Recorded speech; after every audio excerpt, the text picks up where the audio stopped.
So maganda yung tinalakay natin noong nakaraan tungkol sa bakit pinahintulutan ng Diyos ang pagdurusa. Ngayon, maganda talakayin din naman yung isa pang tanong, mabigat na tanong. Ano ba ang mabigat na tanong nito? Ano ang nangyayari kapag namatay tayo?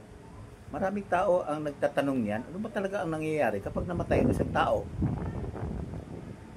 Mahirap sagutin niya, wala namang isang tao na matagal nang namatay, tapos biglang nabuhay. Bagay si Lazaro, mayroon 4 days. Hindi ganun katagal. 4 days.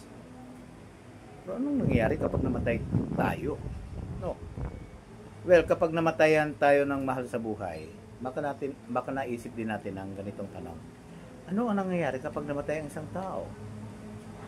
Makikita ba natin siyang muli? Oo.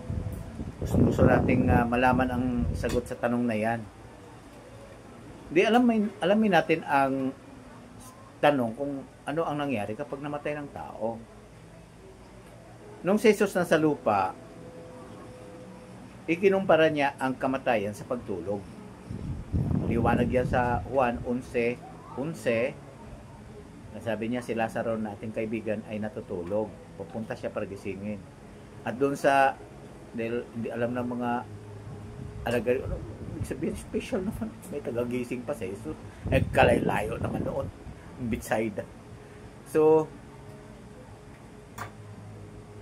tiniyak na mismo na Jesus.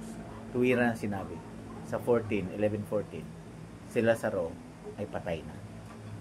So, ikinumpara ni Jesus ang kamatayan sa pagtulog. Kapag natutulog ang isang tao, hindi niya alam nangyayari sa paligid, hindi ba? Sabi nga ng isa, patay tulog yan, may nangyayari na rito, wala ka man lang kaalam-alam. Oo, hindi alam ng isang mahimbing na natutulog, ano yung nangyayari sa paligid. Ganyan din kapag namatay ang isang tao. Wala na siyang nararamdaman. Hindi na rin siya malungkot. At kahit gaano pa niya kamahal ang mga kaibigan, kapamilya niya, wala na talaga siyang naramdaman. Wala siyang alam. Kaya binanggit ng Ecclesiastes 9:5, walang alam ang mga patay. Sabi ng Biblia. Walang alam. So, ganyan ang kalagayan. Simple lang, no? Anong nangyari? Walang alam. Yan ang isang mahimbing na natutulog. May mga tao na pag natulog sa bus, lumalagpas, nahimbing na natulog. Wala siyang alam na nagsisigaw na yung ang konduktor na nasa ang lugar na, himbing na himbing eh. Nangyari sa akin yan. Lumagpas ako. Kasi mahimbing, nakatulog ako sa traffic. Yun.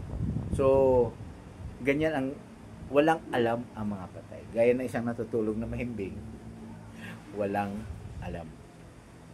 Ecclesiastes 9:5. Paano ba tayo natutulungan ng katotohanan yan na tungkol sa kalagayan ng mga tao?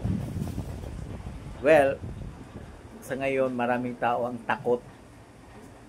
Takot silang mamatay. Higit sa lahat, takot din sila sa mga patay. Kaya nakakatulong ang bagay na yan. Sinabi ni Jesus, ang katotohanan ay magpapalaya sa inyo, Juan 8:32. Malalayain tayo sa mula sa takot sa patay o takot na mamatay. May mga relihiyon na nagtuturo na mayroon tayong kaluluwa na natiling buhay o immortal pag namatay ng isang tao. Pero ang totoo niyan, kabaligtaran iyan ng itinuturo ng Biblia. Bakit? Kasi itinuturo ng Biblia na hindi na nagdurusa yung mga patay, wala ang alam eh. Wala silang alam sa nangyayari at hindi na nila tayo masasaktan. Walang dahilan din para sambahin o payapain sila. Hindi rin sila kailangang ipanalangin. Bakit? Wala nga alam eh. Nandun sila sa ganong kalagayan. Kaya may mga tao na biktima doon sa maling gawain. O may mga tao na sabi, nakausap namin yung patay. Gaya na binanggit ng Ecclesiastes 9:5, di ba? Walang alam ang mga patay. Imposibleng makausap ang patay. Walang alam eh. Okay, na sinabi ng Diyos kay Adan, sa alabok ka nang galing, sa alabok ka rin uuwi. Kaya alabok, hindi na wala pa talagang kaalam-alam yan. Kaya, yung inaakala na nakausap nila ang namatay nilang mahal sa buhay. Kasi mayroong mga taong ganyan, nakausap ko yung patay. No? Okay, may mga medium na ginagamit, nakausap niya raw ang patay. Pero alam mo ba, ang nakakausap nila ay sino? Yung mga demonyo. Ang mga demonyo ay nagpapanggap ng mga taong namatay. Yung katotohanan ng alam natin na ang mga patay ay walang alam, natutulog ng mahimbing, hindi na alam, hindi tayo masasaktan, wala na, kahit ipanalangin mo, walang nagagawa yun. Yung bagay na yan, napoprotektahan tayo nito sa mga demonyo. Katunayan, nagbabala mismo ang Diyos na Jehovah na sa mga gusto makipag-usap sa mga patay. Kasi mapapahamak sila kapag nakipag-usap sa mga demonyo. Ganito ang babala na binanggit sa Deuteronomio 18:10-12. 18:10-12 ng Deuteronomio. Hindi dapat magkaroon sa gitna ninyo ang sinumang nagsusunog ng anak niyang lalaki o babae bilang handog.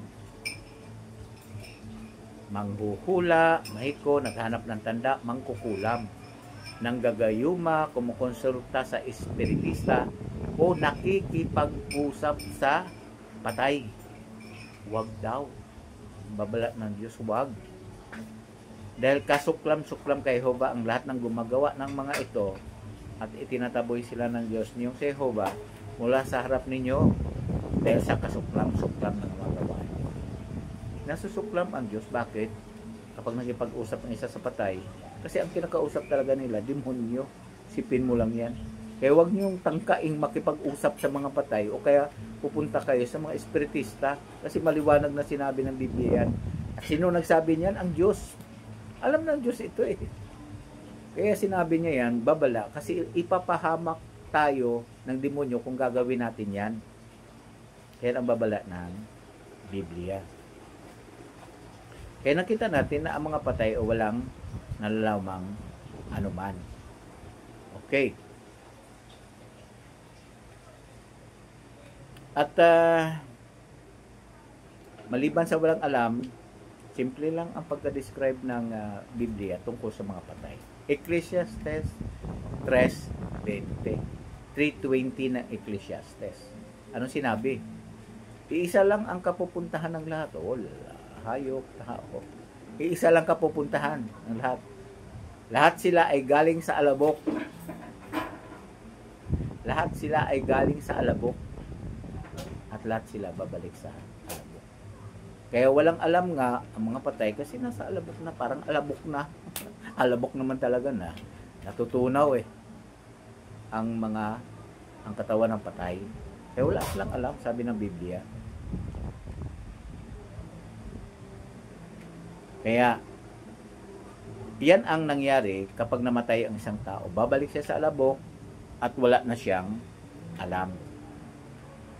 At doon nga sa ating binanggit na sa Juan 11:11-14 na yung kalagayan ni Lazaro parang natutulog lang. Diba? So, paano tayo natutulungan ng lahat ng ito? Na katotohanan na sinasabing sa Ecclesiastes 9:10, anumang pwede mong gawin, gawin mo ng buong makakaya dahil wala nang gawain, wala nang pagpaplano, wala nang kaalaman o karunungan sa libingan na kung saan ka pupunta. So, wala na lahat. Walang alam, walang malay, walang karunungan, parang alabok nga. Gaya ng sinabi ng doon sa binasa natin sa Ecclesiastes 3:20. Lahat sila ay galing sa alabok, sa lakod din babalik. Pero ano ang pag-asa ng mga patay? Maganda yung pag-asa. Ang pag-asa ng mga patay, bubuhay siyang muli. Kaya nga sabi ni Jesus doon sa Juan 5:28-29, Huwag kayong mamangha rito. Lahat ng nasa libingan, o darating ang panahon ng lahat ng nasa libingan, lahat ay makarinig ng kanyang tinig at mabubuhay sila muli. So, yung pag-asa. So, nasagutan natin yung tanong, anong nangyayari sa mga patay? Magandang tandaan ito. Tandaan natin na ang Diyos ay makatarungan. Deuteronomy 32:4. At may aral tayo rito. Ang bato, walang may pipinta sa kanya, mga gawa. Dahil lahat ng ginagawa niya, makatarungan. Isang Diyos na tapat at hindi kailanman maging tiwali. Matuwid at tapat siya. Lahat daw ng ginagawa ng Diyos, makatarungan.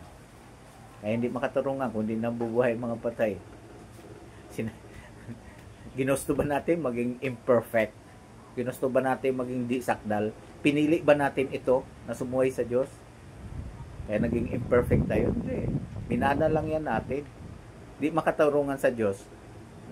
Mga tao na matay dahil sa ganitong iba't ibang kalagayan, di magandang sistema, sa sanglibutang napakahirap, mamatay ka, parang wala na. Hindi.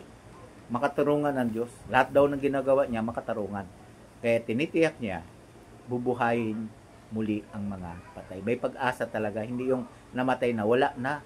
Hindi ganon. At ang isa pang dahilan, yung binanggit ng unang Juan 4:8, ito ang matibay din na dahilan. Maliban doon sa lahat ng ginagawa ng Diyos, makatarungan. Kaya talagang tutulungan niya tayo, mga taong namatay, muling mabuhay at masain yung buhay na gusto ng Diyos. Yung buhay ngayon, napakahirap. Ano ang sinabi ng unang Juan 4:8? Ang sinumang hindi umiibig ay hindi nakakakilala sa Diyos dahil ang Diyos ay pag-ibig. Ginamit yan dahil ang Diyos ng pag-ibig, hindi ng ay. Parang personifikasyon. Kung ang pag-ibig ay magiging persona, yun yung Diyos na Jehovah. Kaya napakamaibigin ang ibig sabihin nun. Kaya bilang maibiging Diyos, hindi niya hayaan na ang tao ay manatili sa kukay, walang alam at maging alabok na lang magpakailanman. Kaya bubuhay niya ulit ang mga tao. Tinitiyak yan. Ayan, nakita na natin na kung ano ang kalagayan ng patay. Wala nang malay, parang nahimbing natutulog at may pag-asa sila. Dahil ang Diyos ay lahat ng gawa niya makatarungan, pag-ibig siya o napakamapagmahal, napakamaibigin, ay may gagawin talaga siya sa inarap para sa mga patay. So kabuuan, ano ang natutuhan natin? Talagang gumagaan ang loob natin dahil dito. Oo, nakakatulong ito sa atin. Huwag tayong matakot sa mga patay, huwag din tayong matakot mamatay. Pero hindi naman ibig sabihin na huwag ka nang iilag sa bus kapag ikaw ay tumatawid. Huwag naman. No? Ibig sabihin lang, anumang kalagayan na mangyayari sa inaharap, huwag kang matakot. Kasi ang Diyos ay makatarungan ang lahat ng ginagawa niya at mahal na mahal niya ang mga tao. Kaya yung mga mahal natin sa buhay din, oo, wala silang magagawa, hindi na sila nasasaktan, hindi sa pinahirapan, paano pahirapan yung alabok na walang alam. Oo, sila ay muling mabubuhay. Dahil makatarungan ng Diyos, gawin niya talaga yun. Hindi ba nakakagaan ng loob yun? Yung mahal natin sa buhay, nasa libingan, naghihintay ng pagkabuhay muli. At gagawin talaga ng Diyos yun. So nakita na natin dito ang sagot kung ano nangyari sa mga patay.